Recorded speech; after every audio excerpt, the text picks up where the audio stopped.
Coucou tout le monde, bienvenue dans ce live. Je vais inviter...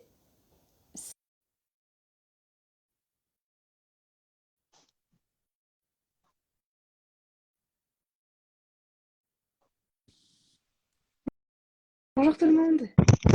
Yes, on a réussi. Top. Salut. Ah non, on l'a perdu.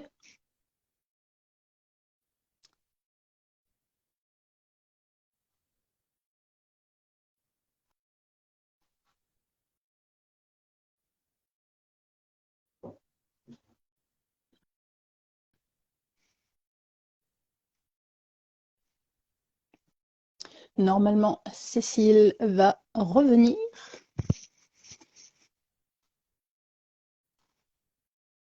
Cette fois-ci, c'est bon. Ah, Excusez-moi. ça y est, Désolée, te petit voilà. détail technique. Super. Bonjour Anne-Sophie. Salut Cécile.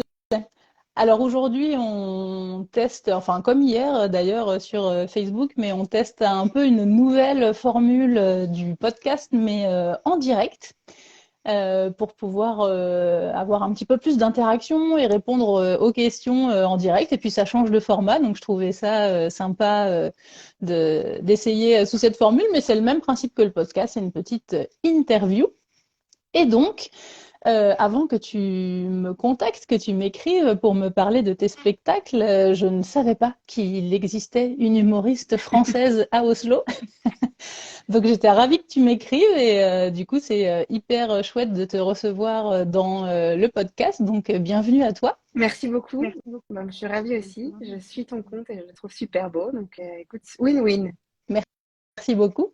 Alors avant de parler un petit peu de ton spectacle et de plein de points culturels, est-ce que tu peux nous raconter un petit peu ton histoire, comment tu es arrivée en Norvège et pourquoi? Eh bien, j'ai rencontré un beau Norvégien quand je faisais des études en Allemagne. Et voilà. Du coup, je suis rentrée vivre en France. Il est reparti faire ses études à Oslo, à Bergen, pardon. On a eu du coup 3 ans de relations à distance. Et puis ensuite, on s'est installés tous les deux à Oslo en 2010.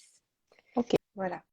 Donc ça fait Donc toi depuis tu es 2010 que je suis là. installée voilà depuis 2010 Ouais, ouais. à Oslo. Et naturalisée norvégienne depuis d'ailleurs. Ok, tu as depuis quand la double nationalité? Je l'ai, je l'ai demandé en 2020 quand la loi l'a autorisé, parce que jusqu'à 2020, c'était pas autorisé d'avoir une autre nationalité que la Ouais. norvégienne. Donc il aurait fallu que je défasse de la française. Et quand la loi a changé, ce qui est marrant, c'est qu'on a tous les deux demandé la nationalité de l'autre. Et pour la petite anecdote marrante, il a eu la française avant moi, alors Avant, qu'il a jamais vécu en France. Ouais. c'est vrai? Donc il a été naturalisé français en 2020 et moi j'étais naturalisée norvégienne en 2021. Mm. Ok, top. Voilà. Donc on est tous les deux Gratulère. binationaux. Ouais, merci, tusen tack. Et alors, est-ce que tu faisais ce métier-là aussi en France ou pas?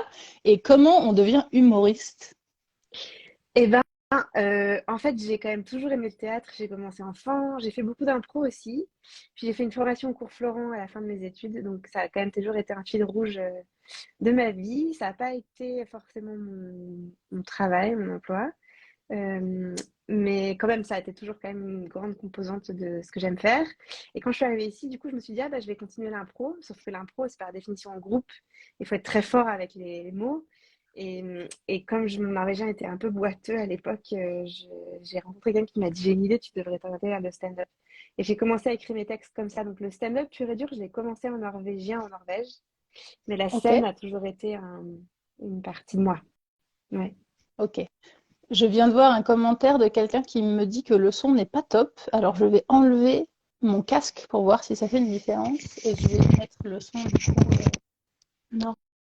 normal. Du coup, dites-moi si c'est mieux. Est-ce que tu m'entends toujours? Moi, je t'entends très bien. Ouais. Ok.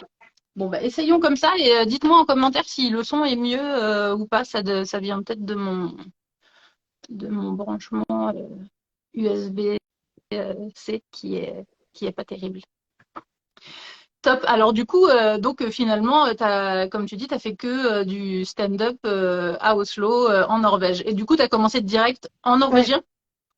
Et c'était hyper dur au début parce que, en fait, bon, une chose est de maîtriser une langue, une autre est de faire de l'humour dans une langue étrangère, c'est pas forcément facile. Et puis après, il y a aussi le côté, qu'est-ce que les gens vont trouver drôle de calibrer un peu, de sentir ce qui va faire rire les gens ou non. Donc c'était assez tâtonnant au début. J'ai des anecdotes assez Je me catastrophiques dis. de Comme sont quoi, vraiment douloureuses. raconte, Mais tu sais, où raconte. tu as écrit un texte où tu te dis ça, c'est vachement marrant, puis ça fait rire trois personnes, et puis quand tu le dis sur scène, bah, personne rigole, les gens te regardent avec des gros yeux tout ronds, genre, oh mon Dieu. Où je me dis, mais j'ai tellement honte, je parte de la Norvège, là, tellement c'est horrible. Et puis en fait, bon, tout le monde passe par ça, même dans sa propre langue maternelle, l'humour est un sport à risque. Puis bon, après, j'ai appris à un peu à tailler mon crayon. Et aussi maintenant, je fais des sessions d'écriture avec des collègues norvégiens Ok. qui parfois m'aident en me disant cette idée, elle est vachement marrante, mais si tu dis ça d'abord, on comprend pourquoi ça te fait réagir. Parce que j'écris quand même beaucoup sur les différences culturelles.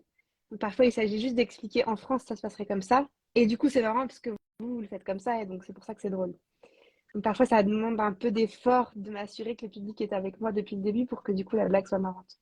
Ouais, puis je suppose que ça doit pas être évident de faire ce que tu fais, d'écrire dans les deux langues, du coup, d'avoir des textes en français qui sont du coup plus orientés pour les Français, un peu avec les petits pics de la vie norvégienne, des choses qui Oui, peuvent un peu oui, nous faire rire, nous déranger ou nous gêner. Et à l'inverse, quand tu fais des sketchs en norvégien, c'est plutôt à l'inverse par rapport aux petits pics de la culture française qui sont en Norvège. Donc ça doit pas être évident de jongler avec ces deux facettes-là. ouais. Et en fait, ce qui est marrant, c'est qu'il y a des blagues qui fonctionnent très bien dans les deux langues. Par exemple, des blagues sur la maternité, l'éducation des enfants, etc. Mais il y a des blagues qui fonctionnent très bien dans une et pas dans l'autre. Et je fais aussi du stand-up en anglais. Il y a des trucs aussi qui marchent super bien auprès d'expats, qui marchent moins bien auprès de Norvégiens, etc. Donc c'est toujours un peu un jeu de regarder qui il y a dans la salle et de Ouais. bien adapter aussi son contenu. Parfois aussi, je prends du temps avant le spectacle pour regarder qui s'assoit, tu vois. Est-ce que c'est des jeunes? Est-ce que c'est des moins jeunes?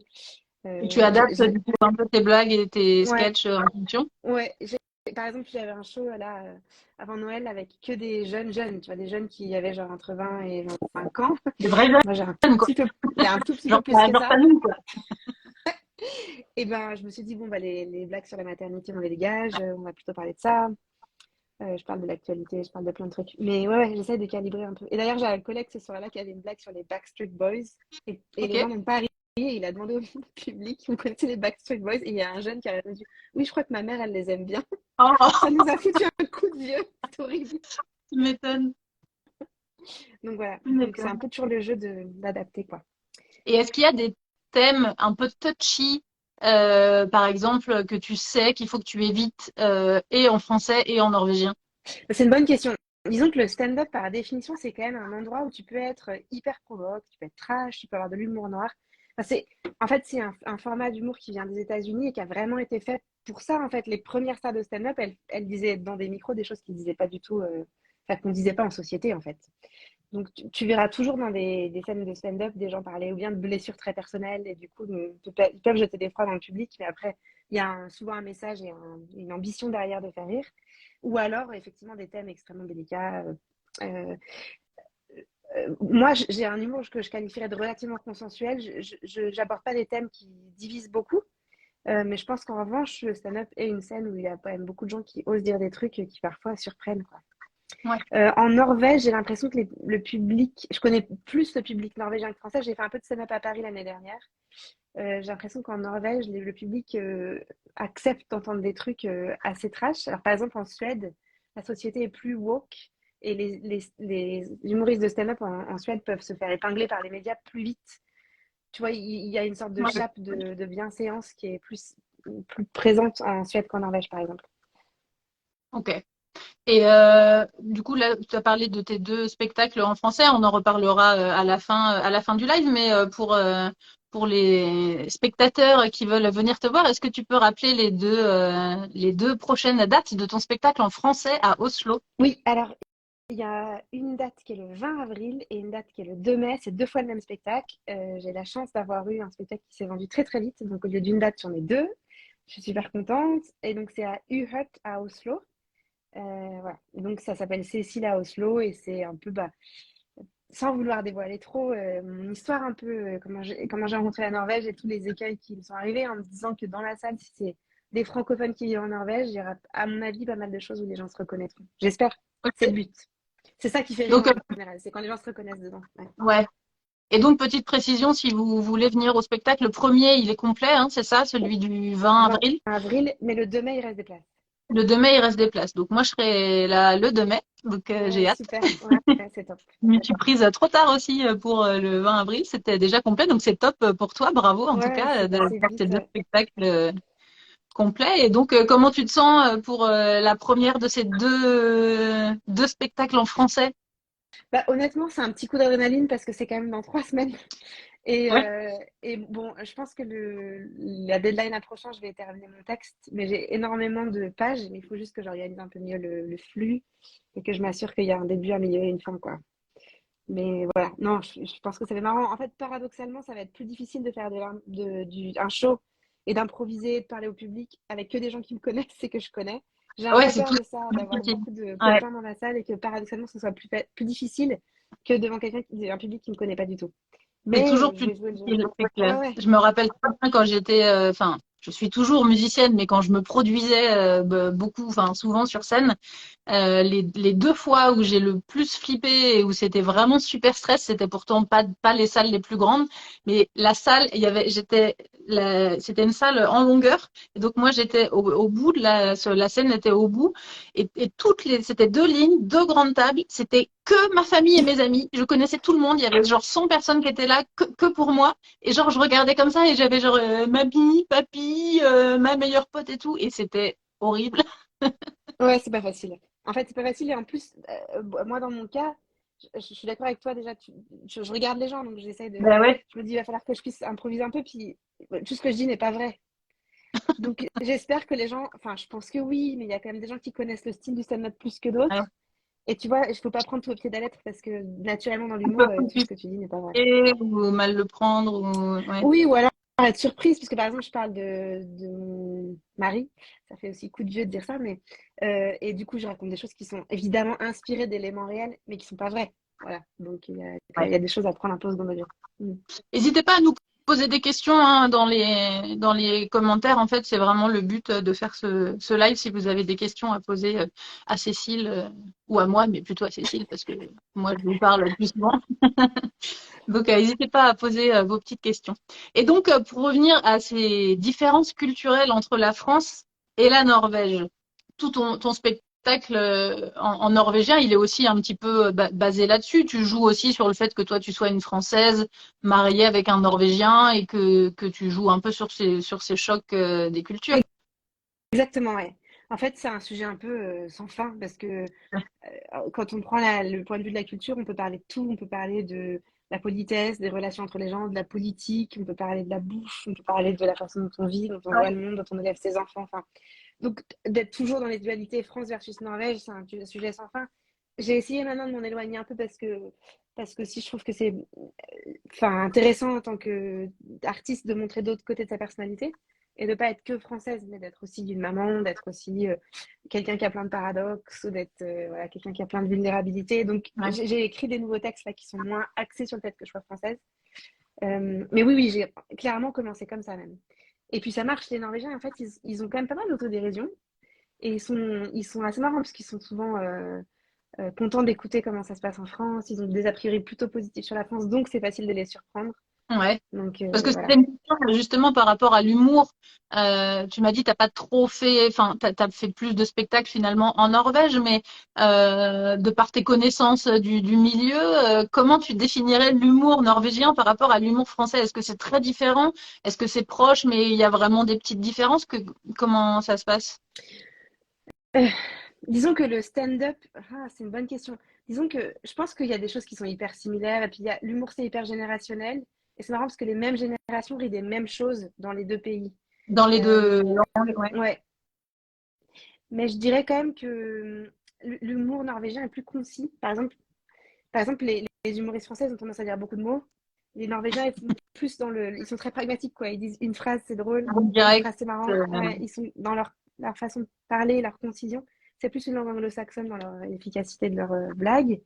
Euh, et puis, euh, et puis, je pense que le contexte en France est assez dur en ce moment, qui fait que les gens ont développé des formes d'humour noir qui sont un petit peu différentes de ce qu'on voit en Norvège. En Norvège, il y a plus d'humour un peu inspiré britannique, genre humour absurde, humour d'observation. c'est vrai. Euh, ouais. Donc, ça, Ouais. je dirais. c'est les différences. Et après, comme dans tout, il y a des humoristes que je trouve hilarants en Norvège. Il y a des gens où j'ai du mal à saisir l'humour. Et puis c'est pareil en France. Enfin, je pense que c'est extrêmement personnel en Ouais, France. bah, ouais, C'est c'est le hyper propre à personnel chacun. ce qui fait rire ou pas. C'est vraiment ça, Ouais, c'est les goûts et les couleurs. Ouais. ouais, c'est clair. Et par rapport à ces différences culturelles, quand tu es venu t'installer en Norvège, qu'est-ce qui t'a marqué le plus? Qu'est-ce qui t'a plu ou déplu, par exemple, dans le choc des cultures? Ouais, alors ce qui m'a déplu, et je pense que c'est un peu une réponse bateau, mais je pense qu'elle est vraie. Ce qui est difficile, c'est quand tu arrives, tu as envie de créer un peu du lien, tu as envie de. Moi, je suis venue en plus parce que je voulais rejoindre mon petit copain, enfin, c'est devenu mon mari, mais c'était mon petit copain à l'époque. Et j'avais pas envie qu'il ait la sensation de devoir me babysitter, en fait. Donc, je me suis vraiment bougée pour créer du lien, et c'était super dur, en fait. Et ça, j'ai trouvé que parfois les Norvégiens, ils y mettaient pas trop du leur. Euh, j'ai mis vraiment du temps à. Maintenant, j'ai des copines norvégiennes à la vie, à la mort, on est copains avec les voisins, etc. Mais ça a quand même pris un peu de temps. Donc, ça, c'est une réponse évidente, mais qui est vraie. Je pense que c'est un peu le coup de main froide, cœur chaud, tu sais. Genre, Ouais, faut briser un peu la glace, puis après, une fois que tu les connais bien, ils ouais. sont hyper fidèles et gentils. Un autre truc qui m'a aussi un peu déroutée, c'était les codes de fonctionnement en groupe. Tu vois, par exemple, à la cantine, je me souviens, bah, ils s'assoient, ils mangent, ils attendent que personne est assis avec eux, ils mangent parce qu'ils ont un quart d'heure pour manger eux, ensuite ils partent alors que t'as pas fini de manger toi, tu te retrouves à manger toute seule. Enfin, en Tu te fait, plein de retrouves. choses ouais, qui peuvent paraître extrêmement impolies en France, en fait, qui ne le sont pas ici, mais qui heurtent. Et il n'y a pas de mauvaise intention derrière, c'est juste que moi, il y a des trucs que ça, j'ai trouvé que c'était un peu difficile. Ah, c'est vrai que c'est Et rigolo parce que ça, pour le coup, tu vois, moi au boulot à Enerco, on n'avait pas une cantine, mais on avait une cuisine quoi, où on se rassemblait pour manger. Chacun avait son mat pack'um et on mangeait ensemble dans cette pièce-là. Et par contre, ils faisaient hyper gaffe à ça. Quand quelqu'un arrivait, quand on mangeait à plusieurs, ils laissaient jamais quelqu'un tout seul en fait. Et, d'accord, euh, et ça du c'est coup, cool. ça m'est arrivé plusieurs fois qu'une copine reste comme ça, à moitié en face de moi, tu sais, à me regarder. Elle avait fini de manger depuis 10 minutes, mais genre, elle voulait pas partir parce qu'elle voulait pas me laisser toute Sympa. seule, alors que je savais qu'elle avait des trucs à faire. Et du coup, je lui ai dit, mais non, mais tu peux y aller, t'inquiète, il y a aucun souci, j'ai mon journal. Enfin, tu vois, elle m'a dit, t'es sûre, c'est bon, bon, parce que vraiment, j'aime pas faire ça. Et c'était vraiment un truc, pour le coup, à Enerco, ils faisaient gaffe à ça, ouais. Ça c'est bien, ouais. Ouais, moi j'ai eu l'impression que c'était des rapports qui du coup un petit peu plus un peu moins dans le ouais, un peu dur parfois quoi.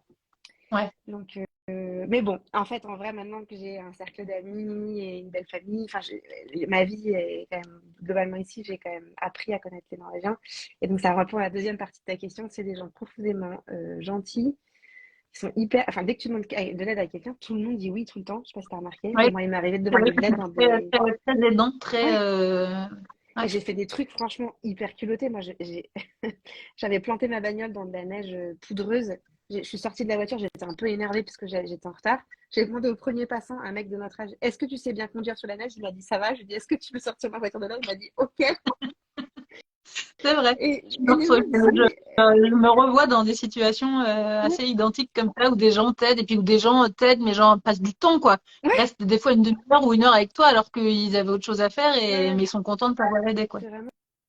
Et ils sont hyper honnêtes. Et ça vaut pour le fait qu'il n'y a pas de criminalité, le fait que c'est hyper safe de rentrer le soir en tant que fille ou femme, que les enfants circulent dans la rue, que c'est quand même extrêmement reposant. C'est vrai. Moi, j'ai trois enfants petits, je vais au parc. Déjà, surveiller les trois enfants, c'est un projet. Donc, j'ai même pas besoin de surveiller mon sac, la poussette. Enfin, en fait, c'est juste hyper fluide et du coup agréable. C'est vrai. Les gens sont super honnêtes. Et c'est rigolo, cette honnêteté, ça me fait penser à un truc parce que tu en avais parlé dans le live d'hier du côté politesse. Et c'est vrai que, par exemple, dans le côté honnêteté, alors on dit souvent les Norvégiens sont froids ou sont mal polis, etc. C'est vrai que ça peut être perçu comme ça, mais c'est plutôt des codes, je dirais, d'attitude qui sont différents. Et c'est vrai que vous pouvez très bien croiser quelqu'un dans la rue ou dans un magasin, dans une boutique, mais quelqu'un que vous connaissez bien, hein, genre un ami, mais qui ce jour-là ne va pas avoir envie de vous dire bonjour. Et alors, c'est les rois pour feindre le fait qu'ils ne vous ont pas vu. Je sais pas si Ah oui, ça c'est vrai. Ouais. Ouais. tu sais, genre tu dis, oh mais regarde, il y a Eusten là-haut, et puis il passe, mais il t'a vu en fait, mais il passe, et puis tu dis, oh putain, il a pas envie de parler lui aujourd'hui. Mais en fait, j'ai lu des trucs super intéressants là-dessus qui disaient qu'en fait, c'est toute la théorie de il faut pas déranger. Et donc, parfois, c'est une forme de politesse de ne pas vouloir déranger. Mais du C'est coup, vrai, dans une culture c'est latine, c'est extrêmement surprenant. Ouais. Ouais, Ouais. c'est vrai. Ça peut paraître très bizarre. Et puis à l'inverse, des fois, ils sont très genre, ah, allô, ils vont me faire un câlin et tout. Et puis en plus, c'est vrai que ce clem, le fait de faire le clem quand tu dis bonjour à quelqu'un en Norvège, c'est très. Enfin, moi, j'aime bien. Je trouve que ça fait très contact, quoi. Ça fait vraiment un câlin, quoi. Tu vois, à l'inverse de la bise. Maintenant, ça me gêne, moi, de faire la bise quand je rentre en France parce que déjà, enfin, je sais pas, le contact du visage, je trouve ça bizarre, en fait, même avec les gens que tu connais. Puis en plus, comme tu passes de l'autre côté, c'est vrai que tu passes proche et tout. Enfin, maintenant, ça me paraît bizarre, mais c'était rigolo parce que quand je suis arrivée en Norvège, j'arrivais pas à faire le clem. Et alors, tu sais, je faisais un clem comme ça, mais je collais quand même ma joue et je faisais le bruit du bisou. Tu vois, je faisais ça. Et du coup, tout le monde se foutait de ma gueule. Et du coup, les copains que je croisais après, quand ils me voyaient, ils me faisaient genre, allez, viens faire un câlin à Tati. Mais c'est vrai que c'est rigolo ce genre de code. Et du coup, ne serait-ce que pour dire bonjour, je trouve que tu vois, l'accolade, elle est chaleureuse, quoi. Enfin, Oui, ouais, c'est vrai. Oui, oui, c'est toi, vrai. quand t'as pas Puis vu ils ont plein de quelqu'un depuis trucs très longtemps sympas. qui te fait un clem, tu vois, la main dans le dos, il te frotte le dos, il te serre un peu. Enfin, tu vois, ça fait vraiment un câlin, quoi. Ouais, c'est de la vraie chaleur humaine, je suis d'accord. Puis ils Ouais. sont marrants parce qu'ils disent toujours merci pour la dernière fois, merci de m'avoir invité, merci pour le repas. Enfin, ils ont des codes qu'on n'a pas. Ouais, Donc, c'est vrai. Ça, c'est ouais. rigolo. Et là, Pour ceux qui nous écoutent et qui savent pas, ça j'en parle un petit peu de ces codes-là dans les vidéos YouTube que je fais sur l'apprentissage du norvégien, puis pour parler des codes. Mais c'est vrai qu'en Norvège, il existe donc une expression qui s'appelle takk for sist et ça veut dire merci pour la dernière fois. Mais c'est très bizarre parce qu'en France, ça se fait pas du tout. Et ici, ça se fait, mais même quand la dernière fois, c'était il y a très, très longtemps. Et moi, ça m'est arrivé de voir quelqu'un que j'avais pas vu, mais depuis genre 2 ans, et je le croise, il me dit tac fasciste. Et je lui dis, mais c'était quoi là? C'était quand la dernière fois qu'on s'est vu en fait? Enfin, c'est très bizarre. Finalement, c'est une façon de dire, je suis content de te voir, quoi. oui, ouais, ouais, c'est vrai, exactement. Ouais. Ouais, ouais, moi je trouve que c'est chouette. Donc ils ont Et des qu'est-ce qui codes te manque sympas. le plus de la France? Ah bah alors, il y a clairement bah, les gens me manquent, ma famille, mes amis, ça c'est irremplaçable. Parce qu'en fait, avec les années, tu te rends compte que tu peux quand même acheter à peu près n'importe quelle bouffe française à Oslo. Et Ouais. il y a des choses que... Puis après, je me suis fait aussi des copains français ici super sympas. Donc parfois, on se fait des bouffes à la française avec des apéros à la française qui terminent par des paquitos à la française. Ah, ah oui. Et, mais n'empêche que... ouais, non, si, clairement, c'est les gens. Et sinon, on n'est quand même pas très loin. Mes parents sont à Paris, on est à Oslo, c'est relativement facile de rentrer. Ouais. Et tu te verrais revivre en France? Ouais, j'aimerais bien. Ouais, parce que maintenant que j'ai eu des enfants, je me dis que ça serait bien qu'ils voient la France de l'intérieur et pas seulement 3 semaines en vacances l'été. Même Donc avec pourquoi le pas? contexte actuel? Ouais, alors pour le coup, j'ai grandi à Paris. Je sais pas si c'est Paris que je viserais, mais pourquoi pas? Ouais, pourquoi pas? Mm. Ok, ça Je suis marche. hyper attachée à la France, ouais, ouais. Ok. Tu rentres souvent? Ouais, relativement souvent. Faut pas le dire parce que ça, le niveau bilan carbone, c'est cata, mais ouais, Ah ouais, ben ouais. ouais. Et, ton mari, il parle français? Oui, ouais, il est naturalisé français, il parle français. Après, on entend quand il parle français qu'il n'est pas natif. Mais ouais, ouais, il parle bien. Alors, ce qui est marrant, c'est qu'il a appris le français quand on était étudiant avec des étudiants français qui lui ont appris des méga gros mots. Donc, il a commencé par le pire. Il avait un Ah, c'est tout langage, ça que de commencer ouais, par les les années gros. étudiantes, quoi. Il Ouais. avait un langage franchement très fleuri, assez catastrophique. Et ce qui est assez marrant, c'est qu'il a continué de développer son langage à l'oral. Donc, il maîtrise pas très bien le vouvoiement. Donc, on était en France un été, il a tutoyé la police et tout. Enfin, bon, en fait, il fait plein de bourdes, mais qui sont mignonnes. Ouais, Donc, c'est à chaque fois, moi, je me dis, rigolo ça. Ouais. ouais, Mais c'est vrai ouais, que le bon. vouvoiement, c'est vraiment. En plus, moi, comme à Paris, je travaillais en audiovisuel. euh, je sais pas, dans ce milieu-là, en tout cas, enfin, vraiment, personne se vouvoie, quoi. Les mêmes, enfin, même le chef. Enfin, moi, j'ai toujours tutoyé mes chefs, en fait. On s'est vraiment toujours tutoyé. Donc, j'ai vraiment, dans ma vie, très peu utilisé le vouvoiement. Donc, enfin, dans ma vie, tu vois, active, quoi, de travail, dans ma vie d'adulte, j'ai très peu utilisé. Donc, c'est vrai que comme en norvégien, il n'y a pas, je m'y suis bien faite à ce tutoiement généralisé, tu vois, en norvégien. Et c'est vrai que quand quelquefois je dois le réutiliser en français, ça me paraît toujours bizarre. Tu sais, j'ai l'impression de m'adresser à la reine Oui, d'Angleterre, ouais, quoi. ouais, c'est sûr. Et pourtant, ouais, ouais, et en fait, il est quand même relativement ancré ce vouvoiement. Donc, moi, je me dis aussi, il faudrait qu'un jour, Peut-être une semaine, je vais vous voyez tout le monde à la maison, comme ça tout le monde va apprendre à vous voir C'est ça. pendant une semaine. Et du coup, tes Mais voilà. enfants, ils parlent français et norvégien? Ouais, ouais, alors ils sont pas très, très grands, hein, mais oui, oui, ouais, ouais, carrément même. Et c'est marrant d'ailleurs de voir comment ils acquièrent le bilinguisme. Les deux, j'ai deux petites filles et elles ont pas du tout appris de la même façon. Il y en a une qui a vraiment fait des programmes norvégiens, des programmes français, des programmes norvégiens, et l'autre qui c'est hyper parallèle. Donc c'est rigolo, c'est un peu différent. Et du coup, vous leur parlez, toi, tu parles français à tes enfants et ton mari leur parle norvégien? Exactement. Et après, je les ai inscrites à une activité en français qui est super pour les enfants qui s'appelle les mousquetaires, où là, du coup, elles ont été exposées à des jeux en français pour les enfants, d'autres enfants qui parlent français. Donc ça a aussi été un bon élément déclencheur pour se mettre à parler en français, ouais. À jouer en français en fait. Ouais. Ouais. Que ce soit pas que la Et langue toi, des maman. avec ton mari, vous parlez quelle langue entre vous? Maintenant qu'on a des enfants, on parle plutôt chacun la nôtre. Et du coup, quand en revanche on est tous les deux, on mélange un peu. En fait, on essaie de pas mélanger des langues dans les phrases. Ça, je pense que c'est vraiment un truc à pas faire. Mais par contre, selon le niveau de fatigue, parfois, on va dans ce qui est le plus facile. Par exemple, quand il y a un truc qui m'est arrivé au travail en norvégien, je trouve que c'est presque plus facile de le raconter en norvégien que de Ok. faire l'effort de le traduire. Ouais. Mais globalement, parfois, on a toute une conversation entière où on parle chacun notre langue. Ok. Mm. Et Ouais. par rapport à la Norvège, au pays, est-ce que tu as bougé un petit peu dans le pays? Est-ce que tu connais les fjords, le nord de la Norvège? Quel est ton regard sur la nature, sur le Ouais. pays? Alors en fait, c'est marrant parce que du coup, moi, je suis pas du tout outdoor, enfin pas du tout outdoor. Je fais des promenades au chalet une fois de temps en temps et tout ça, mais je fais pas de ski, je fais pas d'escalade, je fais un peu de rando l'été, mais voilà. Mais par contre, je suis émerveillée de la beauté de ce pays et j'ai vraiment mal voyagé justement pour des spectacles de stand-up. Donc je suis allée du sud-sud de Kristiansand et Arendal jusque, en passant par la côte ouest, Haugesund et Ålesund et Bergen, Stavanger, Sandnes et Trondheim. Et là, tu vois, cet été, je vais à Harstad. Je Ok. vais à Tromsø, à Bodø. Enfin, en fait, j'ai quand même beaucoup Ah, c'est top. bougé en Norvège pour les shows, à l'île de Hamel, tout ça. Et je suis comme une gamine à voir les paysages. C'est tellement beau. Ouais. Et j'adore, quoi. Ouais. Mon mari a fait des études à Bergen aussi, donc j'y suis allée beaucoup de fois au début, Ok. parce que c'est là qu'il habitait. Et c'est un endroit que je trouve superbe. Enfin, bref, moi, je suis assez enthousiaste de la Norvège de toute façon. Donc, c'est marrant, c'est d'ailleurs, parce que avant de le rencontrer, je me confondais complètement Norvège et Suède. Enfin, ça me Ouais. parlait pas beaucoup, je n'étais jamais allée, je connaissais très peu de choses. D'ailleurs, c'était honteux, je connaissais quasiment rien sur ces pays. Et maintenant, tu sais, je suis la personne qui est offusquée quand en France on me dit vous n'êtes pas en Suède, vous? Je me dis mais aucun C'est rapport. ça. C'est ça, genre, mais oui, mais t'habites en Norvège, t'habites à Stockholm.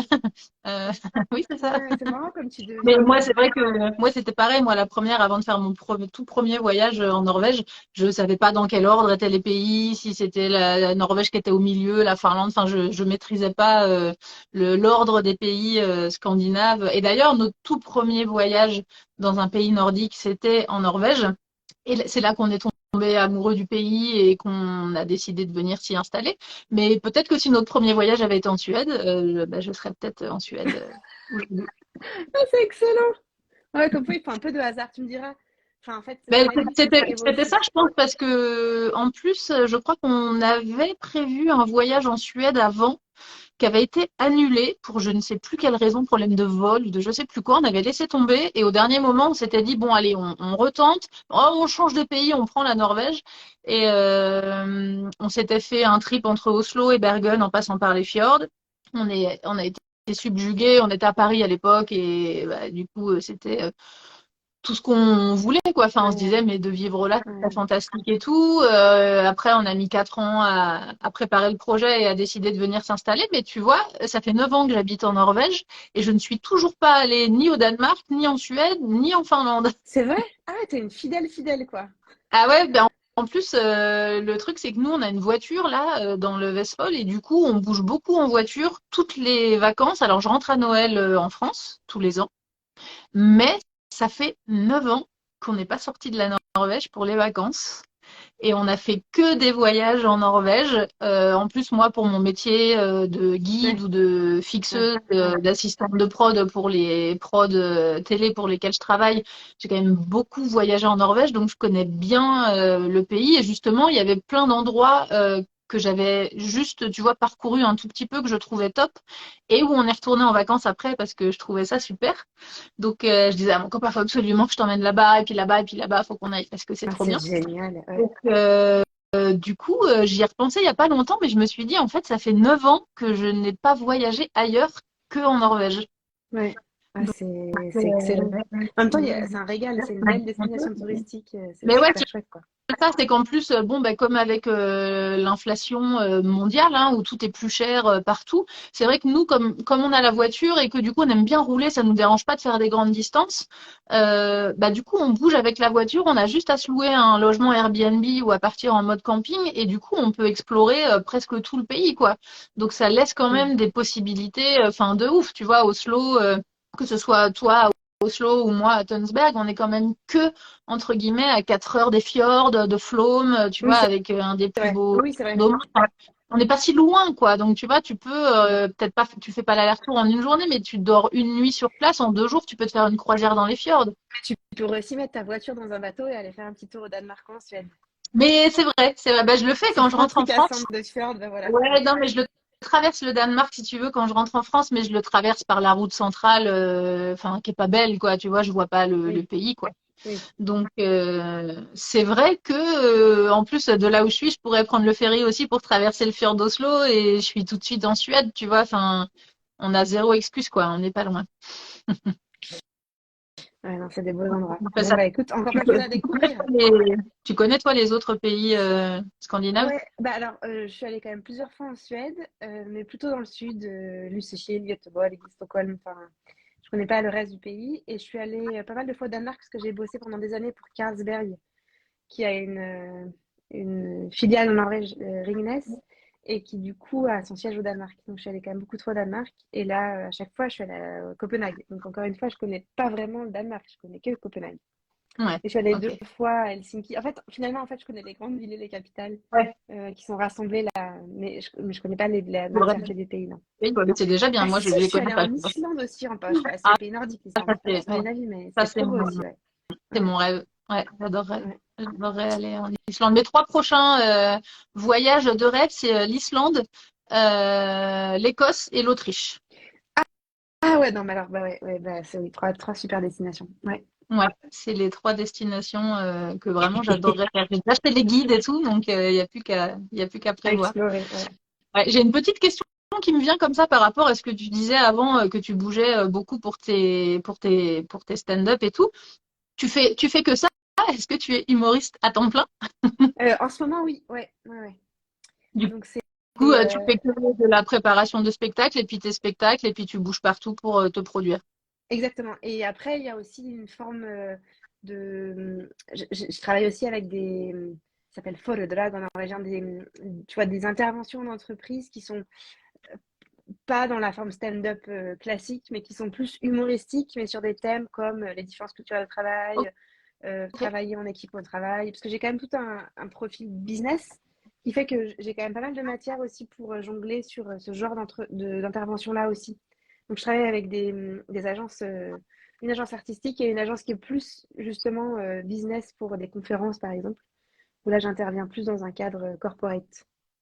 Ok. Du coup, Donc tu c'est es pas... freelance, tu as ton compte Ouais, et puis ouais, exactement, ouais, exactement. Ouais, ouais. top. Et, donc tu disais que tu faisais des spectacles plutôt en norvégien au début. Là, les deux prochains en français, ce sera les premiers. Tes autres spectacles étaient en norvégien. Donc tu parles couramment norvégien. Pour ceux qui nous suivent et qui sont en train d'apprendre le norvégien ou qui veulent se lancer, est-ce que tu peux nous dire comment s'est passé ton apprentissage? Ouais, alors, ouais, j'ai pris en parallèle du cours Florent un an de licence 1 de norvégien à Paris en auditeur libre parce que j'étais déjà avec mon amour norvégien. D'ailleurs, Ok. c'était marrant parce qu'on était un tout petit groupe et que il y avait des fans de hard metal et des gens qui avaient une raison amoureuse d'apprendre le norvégien. Il y avait vraiment deux types de publics. Le profil, Et ouais. ouais, exactement. Et après, j'ai pris des cours en arrivant ici. Mais en fait, ce qui m'a un peu poussé dans le grand bain, c'est de devoir travailler en norvégien dès que je suis arrivée. Ce qui était un peu douloureux parce que j'avais sous-estimé la diversité des dialectes, qui fait qu'une chose est d'apprendre le norvégien en cours, une autre est de fonctionner avec des gens qui viennent des quatre coins du pays. Ouais. Honnêtement, ça c'était un vrai challenge. Ça, c'est le challenge Et, pour tout le monde, je crois, ouais. euh, et encore maintenant, il y a des trucs, je me dis, mais en fait, ça, j'ai pas compris. Donc ça a pris un peu de temps, mais en fait, disons que le ouais, j'ai été opiniâtre, quoi. Et je pense que c'est c'est ça qui paye. Voilà, j'ai fait de l'allemand aussi, donc ça m'a un peu aidé au début parce que les grammaires sont relativement similaires, il y a du vocabulaire qui se ressemble beaucoup. Mais voilà, ouais, ça a été l'élément déclencheur, c'était vraiment la pratique au travail en fait. Ouais, ok. Et par rapport à tes deux spectacles en français là qui vont venir, sans dévoiler évidemment tout ce qu'il va y avoir dedans, mais est-ce que tu pourrais nous donner comme ça un petit thème, une petite blague que tu fais dans le spectacle, ou en tout cas sans dévoiler la blague, mais de dire un thème duquel tu parles. Et ben, je me suis inspirée des groupes Facebook des Français en Norvège et des groupes Facebook des Norvégiens en France, parce que les deux sont assez marrants, Ok. pour voir quels sont les gros types de discussions qui reviennent en J'espère que permanence. j'ai jamais dit de conneries dans ce groupe et que Non, et que tu. t'inquiète, non, non, non. Ah non, non, c'est pas du tout méchant, mais c'est juste que je me moque de nous en m'incluant dedans, parce qu'en fait, en France, les Français de Norvège, ils se plaignent sur le système de santé norvégien, sur le fait que le médecin, il les ausculte pas comme on ausculte en France, et que la pharmacienne, elle n'est pas compétente comme une pharmacienne en France, etc. Et c'est vraiment Ouais, le truc récurrent, et la ouais. bouffe. Où est-ce qu'on trouve des cornichons, où est-ce qu'on trouve des pépitos, ça me fait vachement marrer. Et les Norvégiens en France, tu sais de quoi ils parlent? Ils parlent de la bouffe. Où Ouais. est-ce qu'on trouve du Brunoost et Oui, du chocolat? Et c'est ouais, vrai. je te crois que c'est vrai. Ouais. Ouais, Et d'ailleurs, on peut acheter du Brunoost à Paris, comme ça tu le ouais, je sais. sais. Ouais. Ouais. Voilà, Si, si, je sais. exactement, c'est ouf. Hein. Et ils parlent, tu sais, de vendre des propriétés dans la French Riviera. Genre, oui, on va vendre notre maison à côté de Nice. Enfin, tu sens les préoccupations sont un peu différentes. Ouais, c'est pas les mêmes, ouais. Donc, ça, c'est marrant. Donc, je vais m'inspirer Ok, de ça, par exemple. ok, super. Bon, bah, du coup, est-ce que tu peux nous rappeler donc les deux dates des prochains spectacles pour ceux qui veulent venir? Ouais, donc 20 avril, mais c'est complet. Et en revanche, 2 mai, le 2 mai à Uvat à Oslo, le spectacle s'appelle Cécile à Oslo. Ok, eh ben moi je suis Voilà. là, donc j'ai très hâte de venir te voir le 2 mai. Bah, ravie de te voir aussi là-bas. Dans Ça pas va si être, longtemps en fait, ça va passer vite ouais, 9 heures. non, ça va arriver vite, ça va être top. Ça va me faire un petit séjour à Oslo, ça va être très très bien. Ça marche. Bah écoute, merci beaucoup de m'avoir reçu. Eh ben, merci à toi pour toutes ces infos, et puis en tout cas sur les événements, sur le petit direct là que j'avais créé sur les réseaux sociaux, j'avais mis un extrait de ton spectacle, mais je vais le remettre sur Excellent. ma Ouais. page Facebook, et je vais faire un article sur le site. Donc n'hésitez pas à aller voir sur le site pour voir le petit extrait du spectacle, et un extrait en norvégien hein, du coup.